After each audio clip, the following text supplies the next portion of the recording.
We're going to go ahead and start talking about vectors. Vectors are quantities that are described by a direction and a magnitude. That means that they have two things that describe them. There's the direction and the magnitude. For example, a force is a vector because it has a strength and it has an applied direction. So imagine that you're pushing a box across the floor. When you push that box, there's a certain direction that you will be pushing it in, and there's also going to be a strength that you're putting behind that push into that box. Okay, so the two parts here, you've got that direction, you also have that strength. We refer to it as magnitude. In some cases, the magnitude might not really be like a strength, as in like a force, but it could be a velocity, or it could even be just a distance that we have. So there's a lot of different ways that we can treat the magnitude. As a little bit of a sample here, I've got a picture of 3 airplanes that each have a vector that goes along with them. And that vector, of course, is going to give you a direction and it's going to give you a magnitude. Okay, so the vectors are usually represented as arrows. And it is important that when you draw these arrows, the length of them is going to represent the magnitude. Okay, so if you look at all the arrows that I have here, they're actually all the same length. Okay, and if I measure all of these, you're going to notice that they all end up being the same. So that one's 3 centimeters. This is going to be 3 centimeters. And even this is going to be 3 centimeters. All right, so all these vectors do have the same magnitude, but they might have different directions. Okay, so the first 2 airplanes here, which have vectors u and v, those 2 vectors are actually identical to each other. They're exactly the same. Now, they don't sit in the same place, but they have the same magnitude, the same length to them, and they do technically have the same direction because they're both moving in a parallel direction. Okay, so an interesting thing here about vectors is the actual location of where they are maybe in the world. Like for these 2 airplanes, does not apply to the direction. The direction is more or less going to be like, is it north, is it south, is it northeast? All right, so we got 2 planes that are traveling northeast at 700 knots. So the directions are the same. The magnitude is going to be the speed here. It's going to be the speed of the planes, which is 700 knots. The other plane, which has vector W here, that one does have the same magnitude. It's going to have a speed of 700 knots, and that is why the vector is going to be the same length that the other 2 are. However, it does have a different direction, which is going to be in the east direction. All right, so vectors u and v are the same vector because they have the same direction, which is the northeast, because they have the same direction and they have the same magnitude. The magnitude here is going to be the speed. And you can write this statement. You can write that u is equal to v, that those 2 vectors are identical to each other. All right, so even though vector w is not exactly the same as the others because it has a different direction, there is a statement that we can write about that one. The magnitude of vector v, this vector here, so all of them are actually going to be 700 knots, right? The magnitude of vector v can be denoted by the absolute value of v. You don't really need to read it as absolute value, but we are using the absolute value notation to identify the magnitude. So it's just the strength of it without the direction. Okay, so both the magnitude of v is equal to 700 and the magnitude of w is equal to 700. That would also be true for u, by the way. So we can write this statement that the magnitude of v is equal to the magnitude of w. However, vector v does not equal w because it does not have the same direction. What is really cool about vectors is that they allow us to take things that are happening in the real world and to draw diagrams representing those. And because our vectors will be drawn to scale, we're able to draw pictures where the result of that really depicts what's happening in the situation. Okay, so let's start here. Let vector v be denoted this way. It sort of looks like a ray from geometry where you've got a as the endpoint and b as another point that would be along a ray, except in this case, a is going to be the very beginning and then b is going to be the end of the vector. So it's like you start at point A and then you move to point B. Okay, and we interpret this as the displacement of an object from A to B. Okay, so we start at A and then we move in a direction, a straight line direction to B. Okay, and vector u is going to be denoted here with a b and a c. So it's going to start at B and then move in the direction of C as a straight line. All right, the result of adding vectors is also a vector.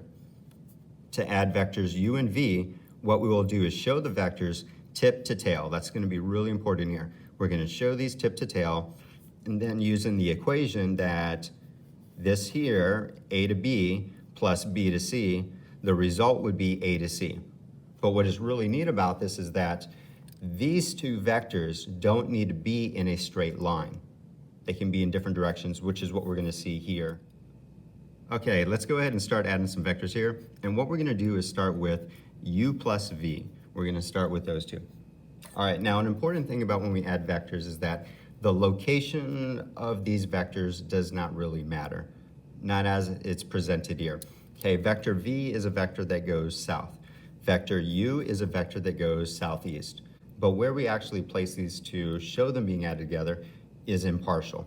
Okay, so I'm going to start with vector u. I'll just start up top here. Okay, so that can be vector u. It has the same direction, it has the same magnitude. Okay, that is vector u.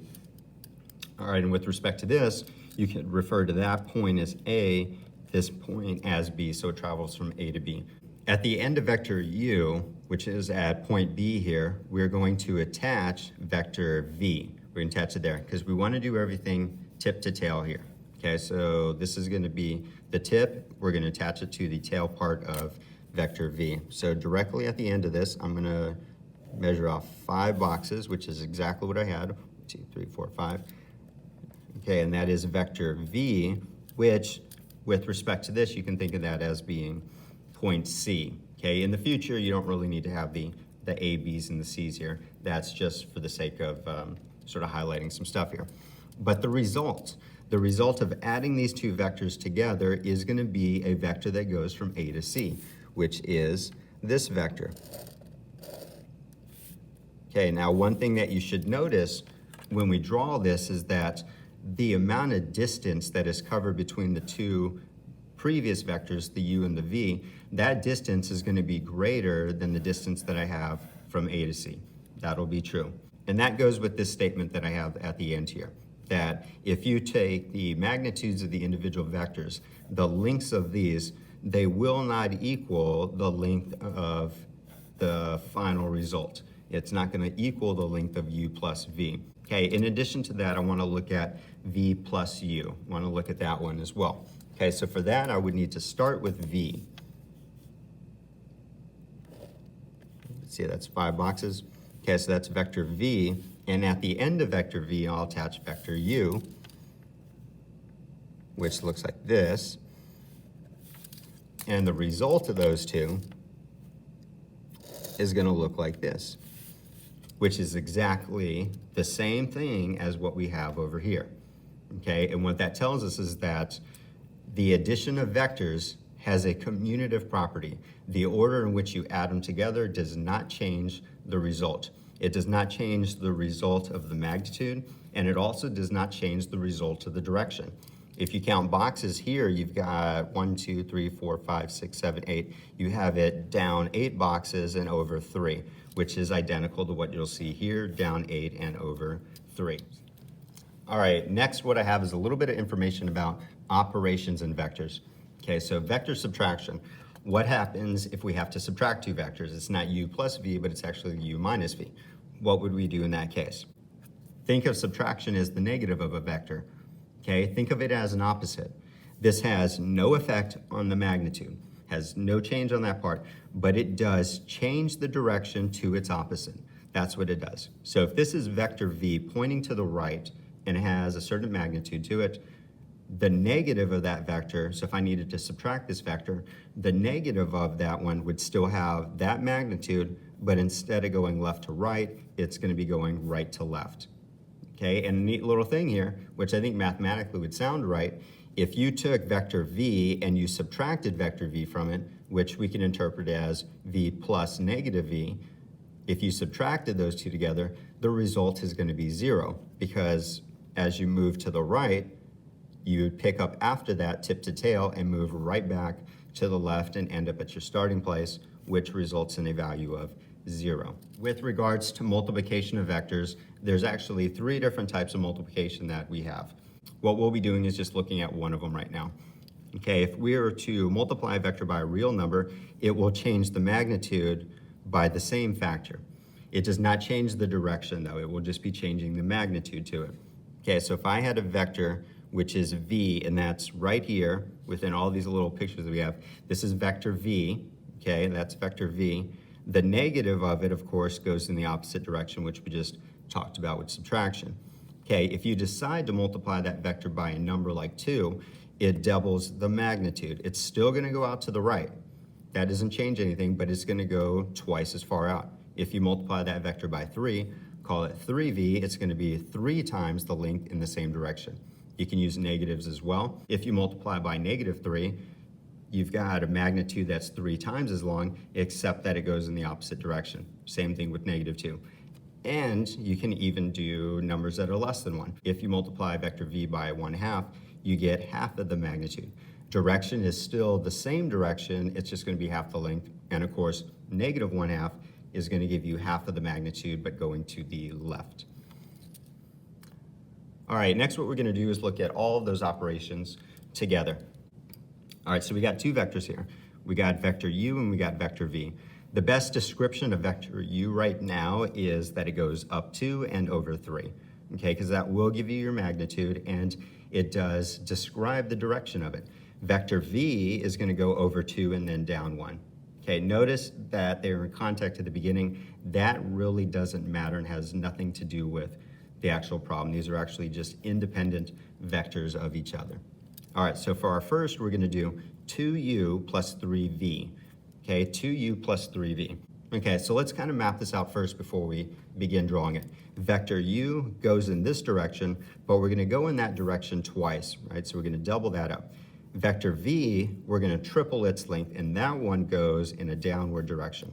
Okay, so I believe if I start about here, we should be okay. Okay, so vector u is going to be up 2 and over 3.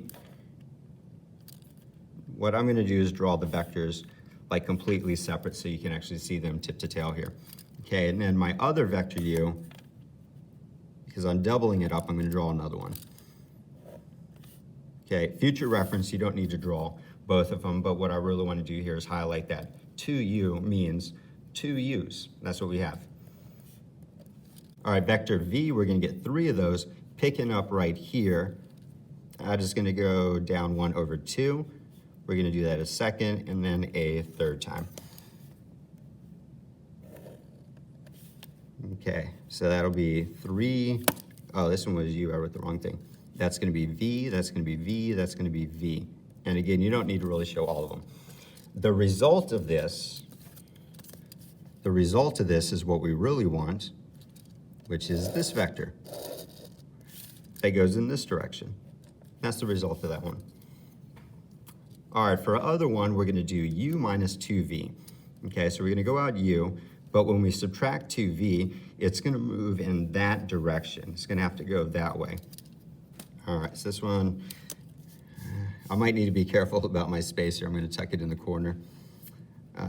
Vector u, I'm going to put it way over here in the corner just to give myself some space. So that is vector u, and then to subtract 2 v's, if the normal pattern would be down 1 over 2 that way, we just go backwards. Okay, so that would be 1, that would be 2, and I guess tucking this into the corner was a good idea. And next to that, I'm going to write minus 2v. That way we can really indicate that we're subtracting. And the result of that one is this vector. In other words, the red ones, those are the answers. You need to do all of this stuff. You need to build them that way, but the answers to the vectors are going to be the red ones, which we refer to as the resultant vectors. These are called the resultant vectors. Later, blah.